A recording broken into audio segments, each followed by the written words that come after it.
Hello నమస్తే ఈరోజు మీకు చేపల పులుసు చేసి చూపిస్తాను చూడండి ఇది చేపలు హాఫ్ కేజీ తీసుకున్నాను నేను చూడండి ఇలా బాగా అంటే పసుపు ఈ సాల్ట్ ఉంటుంది కదా వేసి బాగా కడగండి ఆ నీసు వాసన అంతా కూడా ఏమి ఉండదు అన్నమాట ఇలా వాష్ చేసి పెట్టుకోండి ఇంకా దీనికి కావాల్సిన పదార్థాలు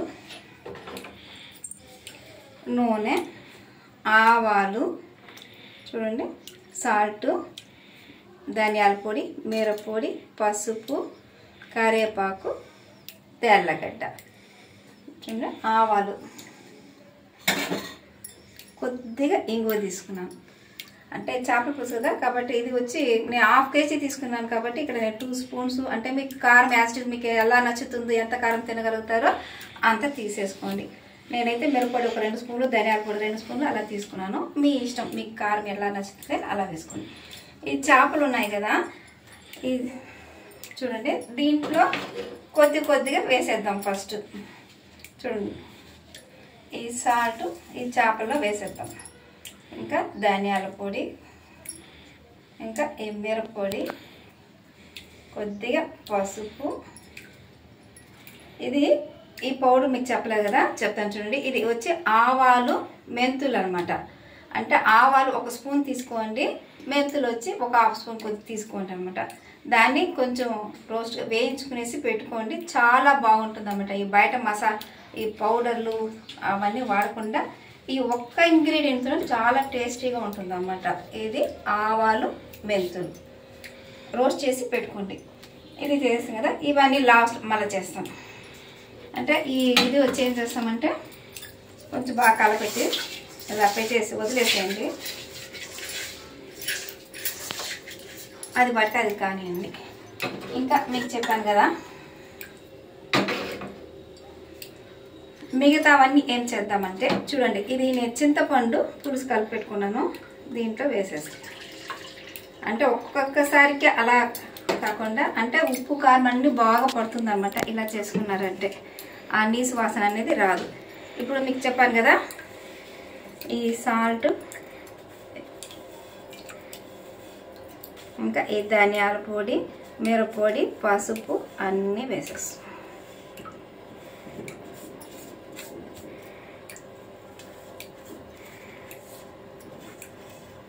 ఆ చింతపండు గొజ్జులోనే అన్నీ వేసేస్తే ఆ చేపలకు అనేది బాగా పడుతుందన్నమాట చూడండి ఇలా బాగా ఇది చేసుకునేసేయండి అంటే ఆ చేపలు మనకి మునిగాలి కదా అలా మునగడానికి అంత వాటర్ తీసుకోండి ఫస్ట్ నేనైతే ఇంత కలిపి పెట్టాను చూద్దాం ఇది అంటే ఈ చేపలకి కొద్దిగా వేసామన్నమాట ఈ ఫిష్ ఇది పసుపు ఉప్పు ఇవన్నీ కలిపి దీంట్లో కొద్దిగా పెట్టుకున్నాము దీంట్లో ఇలా కలిపి పెట్టుకున్నాం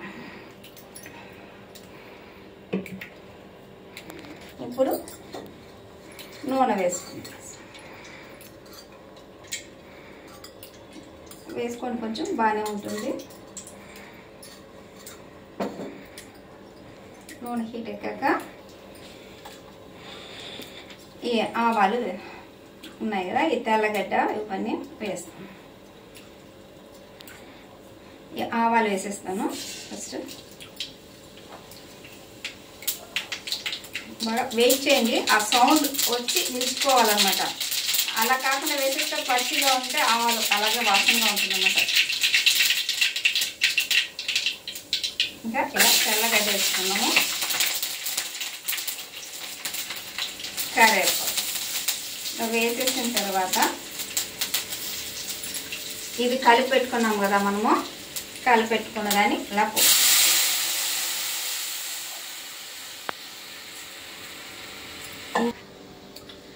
ఇలా చింతపండు మిరప్పొడి ధనియాల పొడి సాల్ట్ అన్నీ వేసి ఇలా పోసి అంటే ఆ చేపలు ఉడకాలి మునిగేంత వరకు వాటర్ వేసుకోండి అంత ఇది చేసుకోండి ఇంకా ఈ ఆవాలు మెంతులు చెప్పాను కదా అది లాస్ట్లో వేద్దాం ఎందుకంటే మెంతులు ఉంది కదా చేదు వచ్చేస్తుంది కాబట్టి అది అలాగే పెట్టేస్తాము ఈ చేపలు వేయాలా ఎప్పుడు వేయాలా ఇది బాగా బాయిలింగ్ అవ్వాలన్నమాట కొంచెం టైం పడుతుంది వెయిట్ చేద్దాం చూసారా ఇలా బాగా ఉడకాలన్నమాట చూడండి ఎంత ఇది బాగా మిరప్పొడి అవన్నీ ఉన్నాయి కదా పచ్చి వాసన అనేది పోవాలన్నమాట ఇలా బాయిలింగ్ అయినాక ఈ చేపలు తీసి దాంట్లో వేసాం. కారం ఇప్పుడు అడ్జస్ట్ చేసుకోండి, మీకు ఎంత కావాలనేది దీంట్లో కూడా ఉంది కదా. మీరు చేసేటప్పుడు కారం అడ్జస్ట్ చేసుకోండి. ఇలా చేపల ముక్కలన్నీ ఇంట్లో వేసేద్దాం.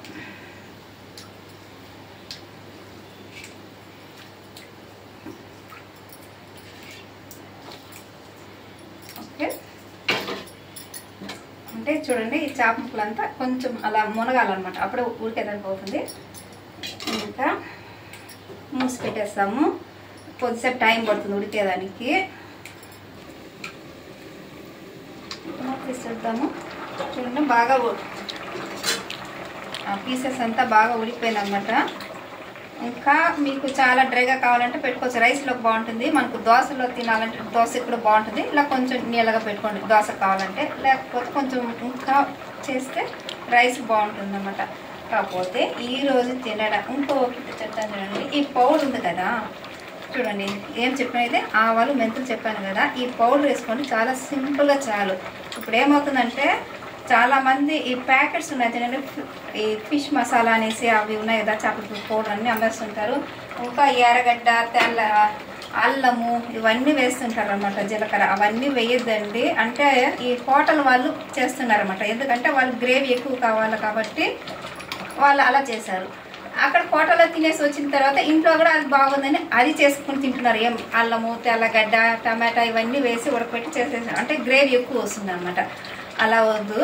గంగిగోవు పాలు గరిటెడైనా చాలు, కడవడైనానేమి కడమ పాలు అన్నారు కదా, అలా కొద్దిగా అయినా కూడా ఈ టేస్ట్తో తిన్నారంటే చాలు అనమాట. సింపుల్గా టేస్టీగా ఉంటుంది. ఇంటి వరకు చేసుకోండి. ఎవరైనా ఒకరు ఇద్దరు వచ్చారంటే వాళ్ళు కూడా ఈ టేస్ట్ పెట్టండి, తింటారు, ఎంజాయ్ చేస్తారు హ్యాపీగా. ఇంకా ఎక్కువ మంది గెస్ట్లు వచ్చేసినారంటే ఏం చేయలేము, అదే చేసుకోవాల్సిందే. చూడండి ఇలా ఊట లాస్ట్లో దింపేటప్పుడు వేయించాను, ఆఫ్ చేసేస్తాను. చూడండి ఇలా చేసుకొని ఇంట్లో వాళ్ళు హ్యాపీగా తినచ్చు అనమాట. ఆ ఎక్కువ వేసుకొని తినకుండా కొద్దిగా చిన్న కూడా చాలా అనమాట. హెల్తీగాను ఉంటుంది, టేస్టీగాను ఉంటుంది అనమాట. చూడండి ఇది దోశలోకి కానీ అన్నానికి కానీ చాలా బాగుంటుంది. మీరు కూడా చేసుకొని తినండి.